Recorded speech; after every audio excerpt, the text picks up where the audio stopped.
반갑습니다. 오늘 11월 17일 체험계 주일 설교를 시작하시겠습니다. 마태복음 15장 21절에서 39절 함께 합독하시겠습니다. 마태복음 15장 21절부터 39절입니다.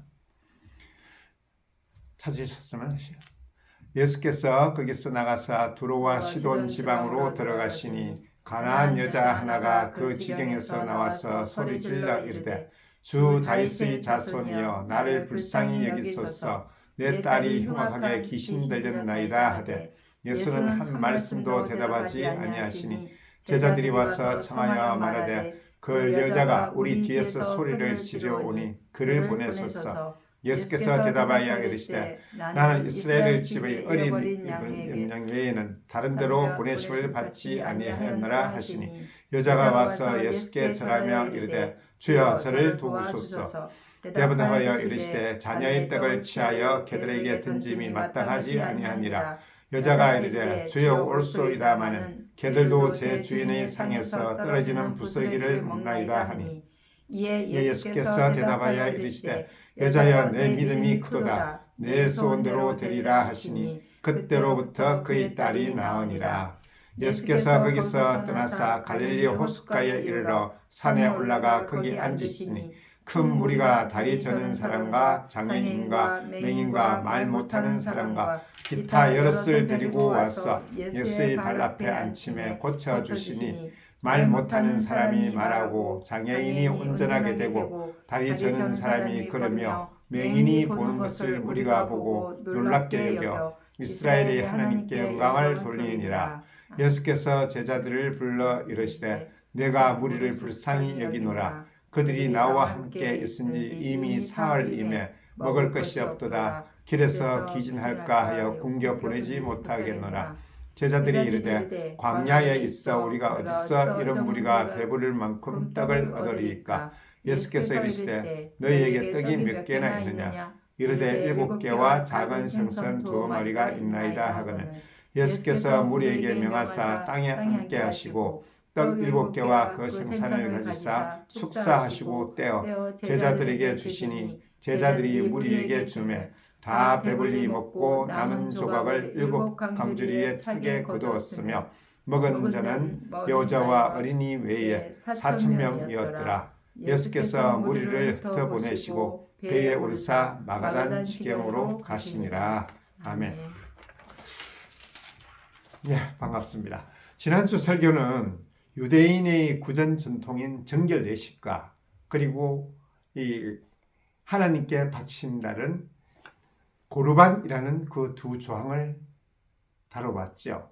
이 두 조항이 사실 그 의미나 그리고 또 그 시행하는 그 시작에서는 좋았지만은 결국은 어떤 인간의 나약함으로 해서 본질에서 벗어난 유대인의 하나의 어떤 전통이 되어버렸습니다. 그리고 그 좋은 의도가 그대로 하나님께 바친다는 그리고 이 정결의식도 제사장이 하나님께로 나아갈 때에 필요한 정결의 그 예식이라고 말씀드렸죠. 그 정결의식이 그 본질을 계속 그대로 갔다면 현재 우리도 제사장으로 살아가지만은 이 예수님 당시에 그 한 사람 한 사람이 다 제사장이었다고 우리가 생각을 한다면 정결 예식도 분명히 좋은 것인데도 유대인들이 그 조항들을 잘못 생각하고 잘못 적용하는 바람에 사실 유대인들은 그 조항들을 자기의 유익을 위해서 남을 판단하는 하나의 도구로 삼았다는 점에서 예수님이 지난주에 그렇게 고발하셨음을 말씀드렸습니다. 오늘 본문에는 두 가지 사건이 기록되어 있죠. 하나는 가나안 여인의 믿음과 그리고 또 하나는 칠병이어라고 하는 또 예수님의 기적이 있습니다. 이 가나안 여인을 먼저 보면 이 사건의 대상이 이방이다라고 할 수 있습니다. 이방, 변방이죠. 소외받고 그리고 한쪽에 치우쳐진 또 사회적으로 본다면 은혜 받지 못하는 세상에서 높임을 받지 못하는 그런 무리들이고 또 이 칠병이어도 일어난 장소는 갈릴리 지방은 좀 외집니다. 이스라엘에 속한 부분도 있고 속하지 않는 부분도 있지만 둘 다 이방이라고까지 이야기할 수 있는 변방의 지역이죠. 가나안 여인의 기적을 먼저 보면 가나안 여인은 가나안 족속으로 유대인에 의해서 가나안 땅에서 쫓겨난 이방 족속이죠. 마가복음 7장에서는 그 여자는 헬라인이요 스로보니게 족속이라 그렇게 이야기하고 있습니다. 스로보니게가 수리아라는 나라에다가 페니키아, 보니게라는 것은 베니게라고도 나오고도 그리고 또 페니키아라는 예전에 대서양 쪽에 연안한 그 국가입니다. 그리고 그 두 주방에서 왔으니까 분명히 이방 족속이 맞는 거죠. 조금 전에 말씀드렸던 칠병이어의 현장도 갈릴리 호숫가에서 어떤 변방이나 이방에 다름없는 그런 부분이라고 한다 그러면 우리가 지금 이 두 기적이 일어난 사건에 대해서 예수님께서 어디에서 일으키시는지 정말 어떤 소외받는 자의 친구로서 왔다는 것을 알 수 있습니다. 마가복음 4장을 한번 찾아보시죠. 이미 우리는 이 변방에 대해서 다뤘었습니다. 마가복음 4장 15절과 16절 찾으셨으면 합독하시겠습니다. 스불론 땅과 납달리 땅과 요단강 저편 해변길과 이방의 갈릴리여 흑암에 앉은 백성이 큰 빛을 보았고 사망의 땅과 그늘에 앉은 자들에게 빛이 비추었도다 하였느니라. 예수님께서 이 사역을 시작하실 때, 공생의 사역을 시작하실 때에 제일 처음 나온 이 부분입니다. 이사야 선지자를 통하여 말씀하신 것인데 메시아는 오셔서 높은 지위에 있는 사람들 그리고 힘 있는 사람들 세상에서 부러울 것이 없는 사람을 대상으로 온 것이 아니라 흑암에 앉은 백성, 이방의 갈릴리, 소외받은 백성들을 대상으로 하면서 오신 거예요. 주류에서 벗어나 있는 거죠. 예수님께서 이런 어떤 메시아의 사역을 하시면서 가르치시고 그리고 천국 백성을 복음을 천국 나라에 하나님 나라에 복음을 전하시고 병을 고치신 것 예수님의 사역이라고 말씀드렸죠. 이 메시아의 사역을 누구를 대상으로 했느냐? 그것이 중요한 것이죠. 예수님은 낮은 자의 친구로서 오셔서 그들에게 메시아의 사역을 베푸신 것입니다. 예수님께서 말 구유에 태어나심도 이러한 일관성 위에 있는 것이죠. 성경이 계속 우리가 살펴보다 보면 어떤 높은 지위에 있는 하나님을 두려워하지 않고 세상의 왕으로 살아가는 사람을 대상으로 한 것이 아니라 가난하고 소외받고 그리고 항상 낮은 자리에서 신음하는 자들을 향하여 메시아의 사역이 이루어짐을 우리는 알 수 있습니다. 오늘 이 두 사건의 공통점은 불쌍함이라는 단어에 있습니다. 이 두 단어가 원어로는 분명 다른 단어인데 22절을 살펴보시면 가나안 여자가 그 지경에서 나와서 소리질러 이르되 주 다윗의 자손이여 나를 불쌍히 여기소서 이야기를 하고 있습니다. 그리고 32절을 보시면 예수님께서 제자들을 불러 이르시되 내가 무리를 불쌍히 여기노라 이야기하라고 했습니다. 예수님이 낮은 자들에게 베푸시는 긍휼의 그 긍휼과 자비를 살펴볼 수 있는 거죠. 분명히 이 두 단어는 다른 단어이지만 예수님, 메시아로서 오신 예수님의 사역을 설명하기 위해서 긍휼이란 그 단어를 설명하기 위해서 여러 군데서 마태복음에서 나옵니다. 사복음서에 많이 나오는 편이죠. 산상수훈의 팔복을 우리가 기억을 하고 있을지 모르겠는데 다섯 번째가 긍휼히 여긴 자는 복이 있나니 그들이 긍휼히 여길 것은 받을 것이며 그렇게 되어 있습니다. 긍휼히 여기는 자는 복이 있나니 그들이 긍휼히 여김을 받을 것이요. 그 긍휼도 같은 단어입니다. 예수님의 긍휼은 그 긍휼을 필요로 하는 사람들에게 그 긍휼이 주어진다는 것을 우리는 명심해야 될 것입니다. 우리가 마음문을 열지 않을 때에 예수님의 긍휼은 우리에게까지 오지 않습니다. 지금 이 가나안 여인도 주님의 그 긍휼을 얻기 위해서 나오는 것이죠. 계시록 3장 20절 우리가 잘 알다시피 계시록 3장 20절에서 볼지어다 내가 문 밖에서 두드리노니 누구든지 내 음성을 듣고 문을 열면 내가 그에게로 들어가 그와 더불어 먹고 그는 나와 더불어 먹으리라. 그렇게 이야기하고 있죠. 나와 더불어 먹습니다. 그렇지만 우리가 문을 열어야 돼요. 물론 이제 그 문을 연다는 의미가 자칫하면 우리의 노력으로서 그렇게 열어야 된다는 의미가 될 수도 있겠지만은 그건 아니죠. 하나님께서 열어주셔야만 되는데 그것조차도 은혜죠. 그렇지만 우리가 정말 하나님을 인정한다는 자체를 문을 연다고 설명하고 있는 것이죠. 계시록에서는. 인간의 모든 비참함은 그 비참한 상태를 덮어주시는 분으로 말미암아 해결되는 거지 인간의 노력이나 또는 인간의 어떤 그 스스로의 어떤 합리화나 이런 것으로 해서는 덮어지지가 않습니다. 물론 덮어지는 것처럼 보일 때도 있습니다. 자기 합리를 통했어요. 우리는 나의 힘든 상황을 다른 사람을 보면서 위로받을 때가 있어요. 나보다 더 힘든 사람을 보면서 나는 저렇지 아니하니까 뭐 살만하지라고 하는데 결국은 자기 합리에 불과한 거고 그 근본은 해결책이 되지 않는 거죠.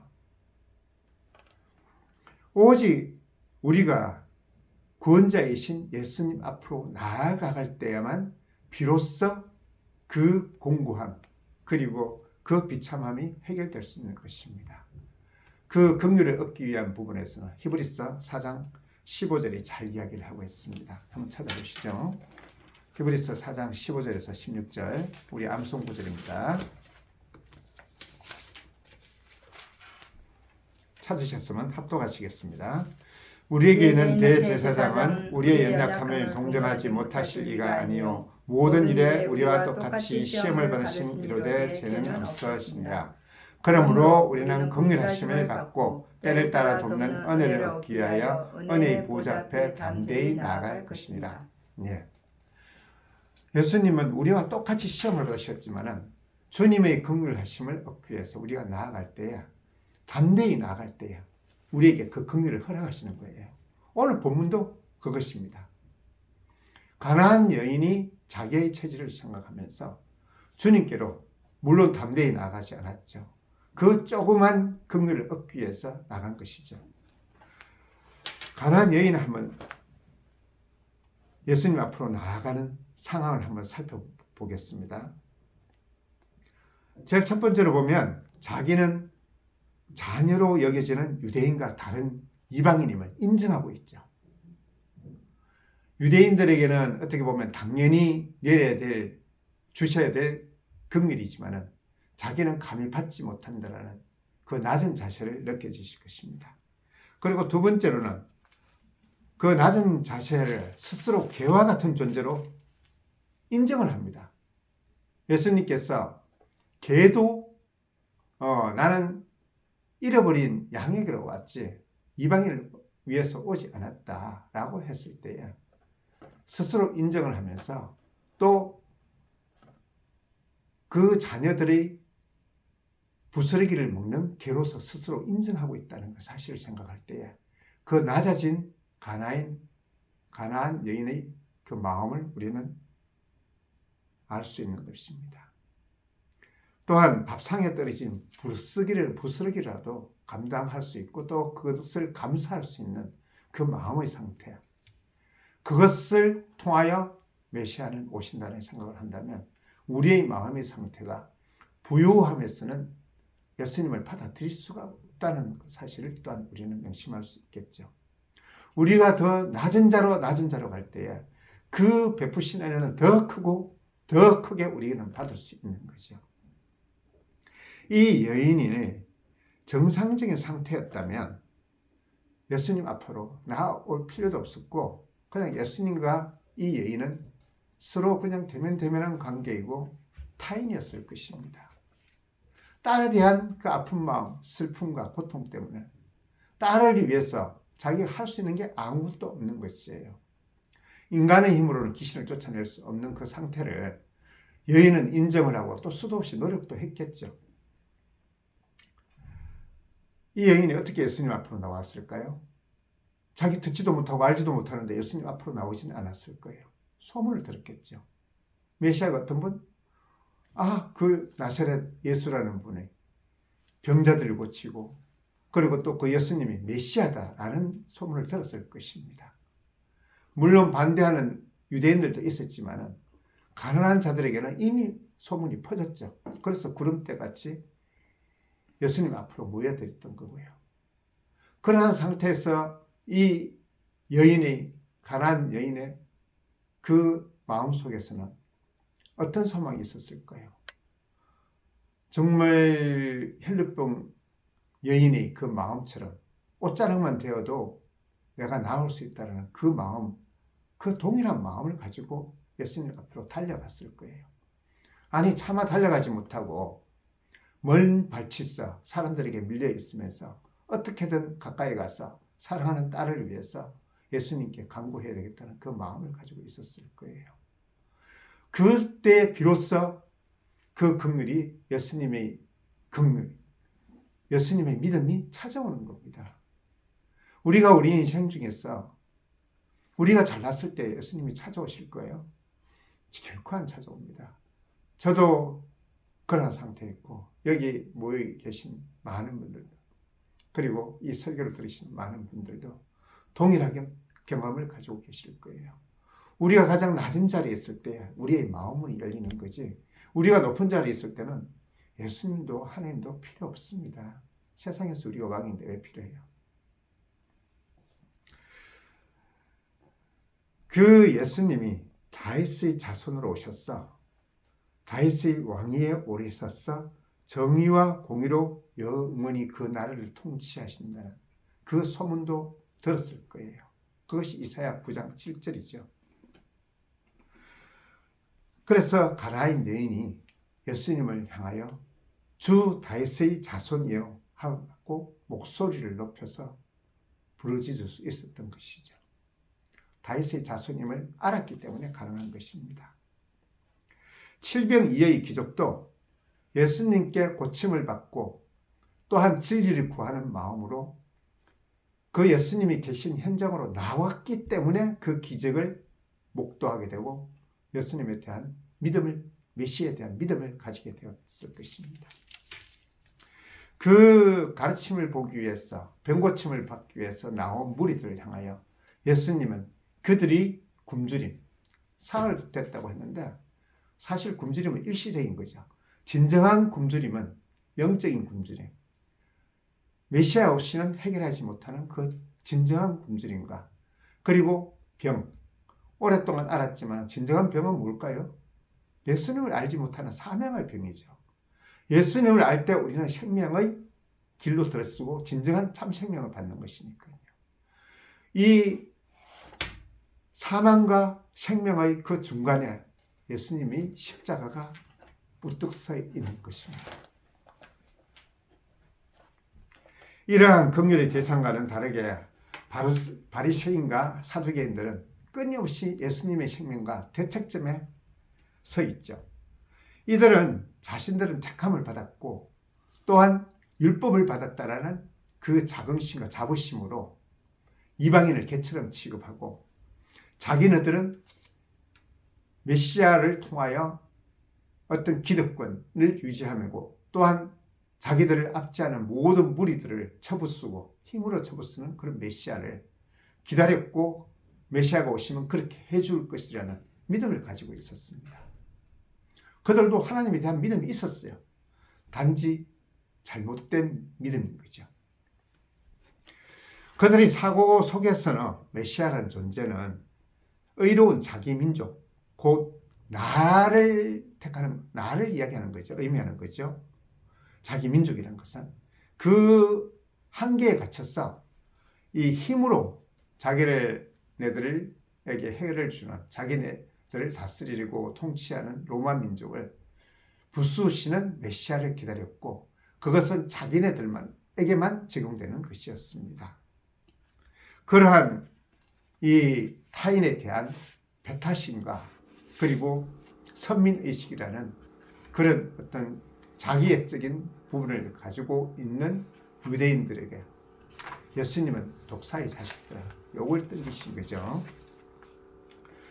그렇지만 가나안 여인은 딸에 대해서 애통의 마음으로 가득 차 있고, 하나님을 알든 모르든 모든 사람이 사랑하는 일, 또는 그 배우자나 자녀들이나 부모이나 또는 그들이 아픔과 고난에 대해 가지고 애통하는, 누구나 다 보편적으로 가지고 있는 그 애통함을 가지고 예수님 앞으로 나아옵니다.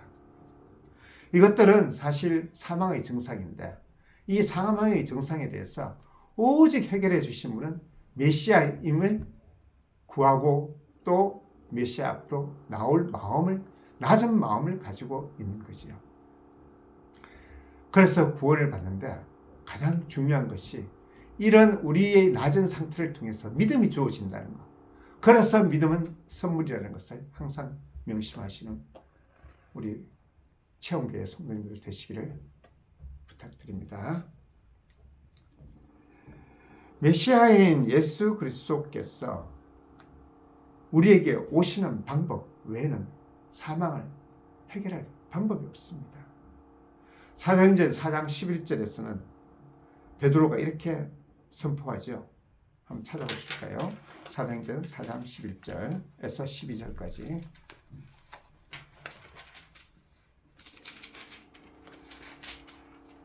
합독하시겠습니다. 이 예수는 너희 건축자들이 버린 돌로서 진 모퉁이의 머릿돌이 되었느니라. 다른 이로서는 구원을 받을 수 없나니 천하 사람 중에 구원을 받을 만한 다른 이름을 우리에게 주신 일이 없습니다. 천하 사람 중에 구원을 해줄 사람이 없어요. 오직 참된 인간으로서 오셨고 참된 신이신 우리 주 예수 그리스도 외에는 이 역할을, 구원의 역할을 감당하실 만한 이가 없는 거예요. 오직 주 예수 그리스도 밖에는 방법이 사실 없습니다. 신자나 비신자나 어떤 형통함과 공고함은 동일하게 주어집니다. 그래서 전도서 7장 14절에서 보면 형통한 날에는 기뻐하고 공고한 날에는 되돌아보아라. 하나님이 이 두 가지 일을 병행하사 사람이 그의 장래일을 능히 알지 못하게 하셨다. 그렇게 이야기를 하고 있어요. 우리에게 믿는 자나 믿지 않는 자나, 믿는 자는 무조건 다 형통하고 믿지 않는 자는 전부 다 사망에 이르는 어떤 공고함이 있다 그러는데, 우리가 아직 완성된 그런 자리에 있지 않기 때문에 우리의 인생을 통해서 우리는 분명히 형통함과 고난을 같이 겪습니다. 믿지 않는 자들과 동일하게. 하나님이 말씀하신 것처럼 이 두 가지 일이 동시에 오지만은 단지 그 고난에 대한 자세나 형통함에 대한 자세가 다른 거죠. 신자들은, 우리는 이 고난조차도 하나님의 인도하심이며 하나님께서 우리를 자녀 삼으시고 자기 자녀로 만들어가는 하나의 어떤 과정이라고 생각하고, 또 심한 고난조차도 그것은 징계라고 생각하고 우리의 잘못을 되돌아보는 거죠. 그렇지만 세상은 안 그렇습니다. 그런 고난이 왔을 때에 힘세고 능력 있는 사람은 어떻게든 버텨내겠죠. 버텨내다가 한계에 이르면 어떻게 될까요? 자기 목숨을 끊어버립니다. 엄청 쉽거든요. 한 사람이 자기 목숨을 단념하는 거 불과 2, 3분이면 다 끝나요. 단지 어떤 그렇게 하지 않는 것은 세상에 대한 미련이 남아있는 거죠. 미련이 남아있는 사람은 자기 목숨을 못 끊죠.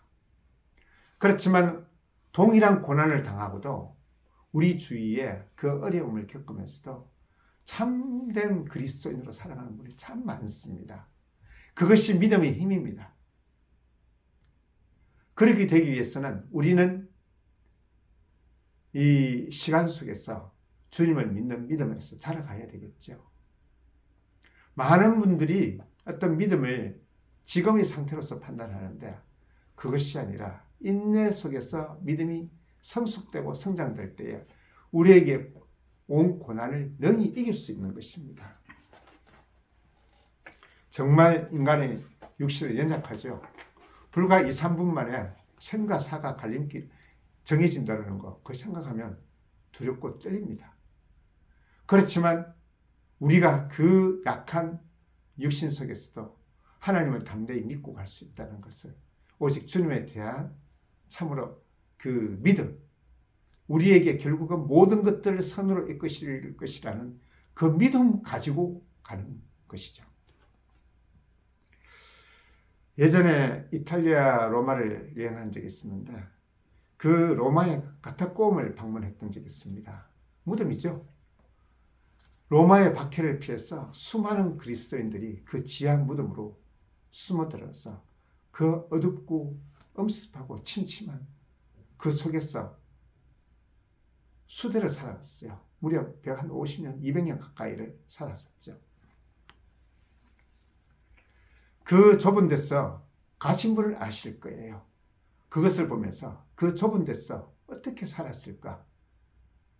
그들의 뼈가 그 어둠 속에서 햇빛을 못 보고 살다 보니까 일반인보다 더 작았다고 얘기를 하고 있습니다. 뼈까지도 작아지는 거예요. 그 고난을 참으면서 어떻게 그 믿음을 지켰을까요? 정말 놀라운 거죠.